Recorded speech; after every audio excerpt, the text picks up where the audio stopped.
ସବୁ ହାତର ରେଖାକୁ ଏ ରେଖା ବାଛୁଥିବ ସ୍ପଷ୍ଟ ଭାବରେ 15 ଦିନ 15 ମିନିଟ୍ ପ୍ରତ୍ୟେକ ଦିନ। ସେ ଲୋକର କେବେ ହାର୍ଟ ଆଟାକ୍ ହବନି, ମନେ ରଖ।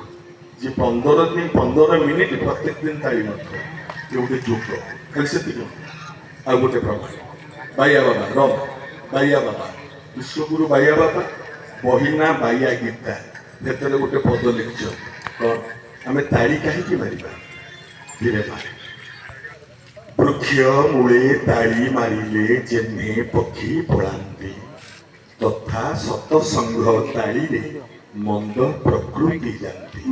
ଅର୍ଥ, ଏ ମା ହେ ବାପା ମାନେ, ଗୋଟେ ଗଛରେ ଅନେକ ପକ୍ଷୀ ବସିଥିବେ, ଆମେ ସେ ଗଛ ମୂଳରେ ଠିଆ ହେଇ ଦିଟା ତାଳି ବାଡ଼େଇ ଦେବା, ସେ ଗଛରେ ଆଉ ଚଢ଼େଇ ରହିବେ? କ'ଣ କରିବେ? ପଳେଇବେ। ଠିକ୍ ସେମିତି ଆମ ଶରୀରଟା ଗୋଟେ ଗଛ। କି ଗଛ? ଓଲଟ